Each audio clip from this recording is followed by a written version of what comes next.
Apparently there's a rape festival in Nigeria that has been going on for generations. It's not a new thing, but it's just been making its rounds on social media, on TikTok. I saw a couple of clips. I saw people talking about it. And it's a cultural practice where in this place called Delta State, it's called the Ozoro Festival, where for 1 week, if women are, so 7 days, if women are caught outside or seen in public, they can be assaulted or sexually assaulted. They can be raped by men, gang raped, whatever.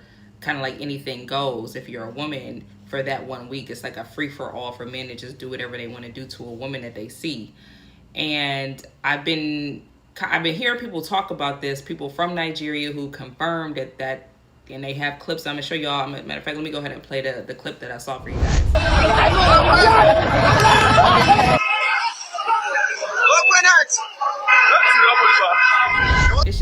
It's just really disturbing to see. Actually, I had a hard time even just watching that because I can't even imagine the terror that woman was probably experiencing at the time. And then I've also seen, now most people are speaking out against it, but I have seen a couple people. I saw one lady who was like, you know, if you're a woman and you know that that's what they do, you know that this is the tradition, it's the culture, then why would you be outside? I mean, you already know what it is, basically, is what she's saying. You know, it's on some pick-me type shit. That's what it sounded like to me.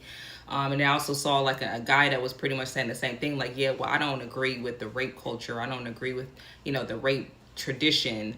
But at the same time, the women, they already know that during this week that that's what this is, so they shouldn't have never been outside in the first place. And my thing is, well, first of all, like, why be so apathetic? Second of all, it's like, well, what if a woman is coming here from somewhere else? Like, what if she don't know? What if she's there visiting and she don't know about that week-long barbaric tradition that y'all have? And see, one of the things that I don't like, it's a lot of barbaric cultural practices that go on the continent of Africa. And I know that not everybody agrees with it. Not everybody participates in it. But it's a lot of barbaric practices that go on over there. And my thing is this, like, people say that that's where Black Americans, like, we descend from them, we come from them. I don't see no similarities, honestly. I don't think, I'm starting to really believe that we don't even come from these folks. Like, because there's just no way. Like, I can't see how I descended from something like that. I can't see how I descended. And I'm not even trying to throw shade, because honestly, I really feel bad for the women who have to live in those type of societies. Those women are treated like shit. They're treated like beneath animals, honestly. They're not treated like human beings at all. Like, they're just nothing more than a pussy hole to get used for, you know, just for her body and for whatever she can provide to a man. And it really honestly breaks my heart. Like, whenever, like, because I see this is not the only story that I've seen like this, y'all. There was another story that I heard from Nigeria. It was a girl from a village, and she said that what the men do, first of all, they marry the girls when they're way underage, like child brides. And it's considered a flex for your wife to not be able to walk after her first time. So what they do is they take an enhancement pill that makes their penis bigger, larger. And so that when they first penetrate their wife, she can't walk for a few days.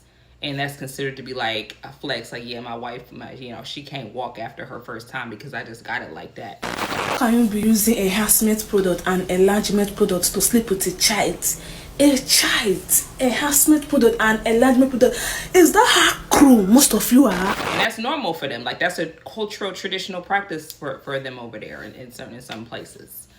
And people talk about, oh, Black Americans, y'all don't have no culture. Y'all don't have no culture. They always say that to us, right? If this is what you mean by culture, you know what? You're right. We don't have no culture. And you know what? I don't even think we want it. Matter of fact, I know for a fact that we don't want it. We don't want nothing to do with that. I don't think that we have any association with these folks. I really don't. It just ain't no way. Why are podcasts like 154 with Akbar and Godfrey not addressing these types of issues, not talking about the Ozoro festival and all these other toxic cultural practices that go on their continent, in their countries? I think they're both Nigerian. Why would you not? Their whole focus, their whole podcast focus is on Black Americans and what's going on over here and whatever childhood trauma that they had dealing with Black Americans, but yet they have much bigger fish to fry in their home country that they won't talk about. And the podcast is called 154, meaning the 54 countries in Africa, but you never talk about anything that goes on the continent. Honestly, I honestly think that that's a part of the reason why the continent of Africa has so many issues, is because they won't address their problems. They want to brush it under the rug. They don't want to talk about it. They want to act like they don't exist. At least from what I've seen, like the people who have the loudest voices and the biggest platforms, like Godfrey, they don't never address their issues. They too busy focused on the West and what's going on over here and what's going on with Black Americans. I feel like it's a very shallow approach to social media, to addressing issues. It's all about just getting attention and not actually solving real world problems that they have, that they deal with on a day-to-day basis, on a generational basis. So I know they like to blame the West for all their problems, but honestly, they don't like to address the problems that they're actually having, and so therefore those issues will never be solved.